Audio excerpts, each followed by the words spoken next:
तो चलिए one card reading की कड़ी में आज मैं क्वीन ऑफ सोर्ड की जो एनर्जी है ना, इसको रीड करने वाली हूँ। और कैसी होती है क्वीन ऑफ सोर्ड, ठीक है, कैसी होती है इनकी एनर्जी। तो देखिए, जब भी क्वीन ऑफ सोर्ड की एनर्जी में कोई भी पर्सन होगा ना, तो उनकी एनर्जी जो है ना वो बहुत ज़्यादा एग्रेसिव होगी, ठीक है। ऐसा नहीं है कि वो प्योर एनर्जी में नहीं है प्योर एनर्जी में, लेकिन फिर भी अब वो इस टाइम पीरियड में ऐसे पोजीशन पे उनकी एनर्जी पहुंच चुकी होती है कि अब वो अपने जो दुश्मन हैं, आप दुश्मन कहिए, जो लोग उनको परेशान कर सकते हैं और जो उनकी एनर्जी फील्ड में अननेसेसरी आ जाते हैं, उनको डिस्टर्ब करते हैं, उनको परेशान करते हैं, तब जो क्वीन ऑफ सोर्ड जो है ना अपना जो है ना रूप रंग उसको वो बदल लेती है। बिल्कुल नहीं लगता कि वो एक फेमिनिन एनर्जी है, डिवाइन फेमिनिन है, ऐसा वो बिल्कुल नहीं लगती इस वक्त में। और वो बिल्कुल अपना पूरा जो पहले का जो उनका करेक्टर रहता है ना, बिल्कुल ही चेंज लगता है। और बिल्कुल वो ऐसा लगता है कि बिल्कुल वो डार्क एनर्जी में जा चुकी हैं और बिल्कुल इस तरीके की एनर्जी हो जाती है उनको कि ऐसा लगता है कि वो किसी को पहचानना नहीं चाहती, किसी को जानना नहीं चाहती, कुछ भी सुनना नहीं चाहती, ठीक है। तो थोड़ा सा एग्रेसिव हो जाती है।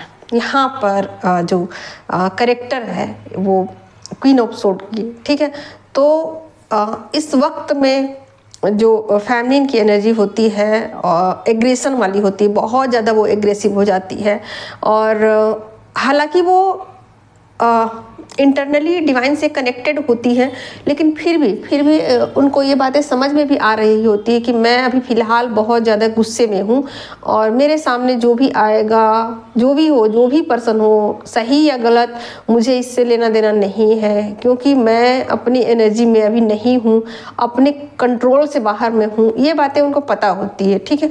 और वो सोचती हैं कि वैसे ही लोग मेरे सामने आए जो कि सही नहीं हो और मैं उनसे दो हाथ कर लूँ, या फिर मैं उनको सबक सिखा दूँ, या उनको मैं मज़ा चखा दूँ। तो इस तरीके की एनर्जी में जो क्वीन ऑफ सोर्ड होती है ना होती हैं, ठीक है। और ऐसे में अगर क्वीन ऑफ सोर्ड कुछ भी अगर वो स्पिरिचुअल काम करना चाहे तो वो बिल्कुल नहीं होता। कोई भी काम जो है 5D लेवल पर वो कोई भी काम वो करना चाहे तो होता नहीं है। क्योंकि बहुत ज़्यादा वो एग्रेसिव होती है। तो ये चीज़ें उस वक्त में बिल्कुल 5D में नहीं होती है। बिल्कुल ऐसा सोचिए कि उनकी जो एनर्जी है ना 3D लेवल पर हो जाती है और बहुत ज़्यादा एग्रेसिव हो जाती है।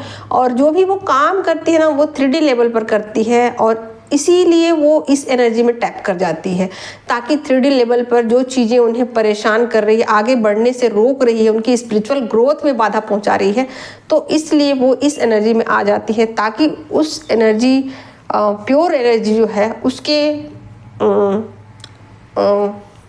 उसके लिए जो कह सकते हो आप, उसके लिए जो है ना, उसके प्रोटेक्शन के लिए आप ऐसा सोचिए कि किसी का प्रोटेक्शन के लिए ही ये तलवार उठाया जाता है ना। तो यहाँ पर जब क्वीन ऑफ सोर्ड जो है ना अपनी तलवार को उठाती है तो बिल्कुल ऐसा सोचती है कि दुश्मनों का सफाया कर दिया जाए, आगे का रास्ता क्लियर कर दिया जाए। तो इस तरीके एग्रेशन में होती है, एक तरीके से किसी को भी नहीं पहचानती, अच्छे बुरे की समझ उनको नहीं होती है। और जो भी उनके सामने आते हैं उनको सबको एक ही नज़र से वो देखती है, क्योंकि उस वक्त में उनको कुछ भी समझ नहीं आ रहा होता है। और बिल्कुल ना मस्कुलिन एनर्जी में होती है, बिल्कुल वो मस्कुलिन एनर्जी में होती है और चीज़ों को ना बिल्कुल माइंड से देख रही होती है। बिल्कुल वो ऐसा लगता है कि जैसे उनका हार्ट है ही नहीं, उनका हार्ट चक्र क्लोज हो गया हो। तो कुछ इस तरीके की एग्रेसिव वो हो जाती हैं। और जो भी 3D लेवल के काम है सिर्फ उसी में उनको सफलता मिलती है। और यहाँ इस वक्त में जब क्वीन ऑफ सोर्ड की एनर्जी जब काम कर रही होती है, तो फिर उस वक्त में ऐसा होता है कि वो ना अपने वर्क प्लेस पे भी कुछ अच्छा कर सकती है। यानी कि 3D लेवल पर मनी अर्निंग के क्षेत्र में या मनी से रिलेटेड चीज़ों में उनका जो है ना फोकस हो सकता है, या फिर 3D लेवल पर जो भी उनका ग्रोथ होना हो, मनी से रिलेटेड या जो भी प्रॉब्लम उनको 3D से रिलेटेड है ना, वो सारे सॉर्ट आउट हो जाते हैं। सारे प्रॉब्लम 3D से रिलेटेड ख़त्म कर दिए जाते हैं जब यहाँ उनकी एनर्जी क्वीन ऑफ सोर्ड वाली होती है। ठीक है, तो बहुत सारे लोग स्पिरिचुअल जर्नी में जब होते हैं तो उनको पता ही नहीं चलता है कि मुझे इतना गुस्सा क्यों आ रहा है, मैं इतने गुस्से में क्यों हूँ, जबकि मैंने अपने ऊपर इतना वर्क किया है, मैंने इतना अधिक इनर वर्क किया, शैडो वर्क किया, सब कुछ किया, बट ये एनर्जी अब कहाँ से आ गई, है ना। तो बिल्कुल आप ऐसा सोचिए कि माँ काली का जो रूप है ना, वो क्वीन ऑफ सोर्ड के अंदर प्रवाहित होनी शुरू हो जाती है, और क्वीन जो है ना वो बिल्कुल 3D लेवल पर जितने भी उनकी रास्ते के रुकावटें हैं, जितने भी प्रॉब्लम्स हैं, उनको सॉर्ट आउट कर देती है। उसके बाद जा कर के उनकी जो एनर्जी है ना बिल्कुल प्योर हो जाती है और सभी चीज़ें ठीक हो जाती हैं। ठीक है, तो क्वीन ऑफ सोर्ड एक तरीके से कहिए तो मस्कुलिन एनर्जी है, और मस्कुलिन एनर्जी में वो टैप करती ही इसीलिए है ताकि जितने भी प्रॉब्लम्स हैं उनका सफाया किया जाए।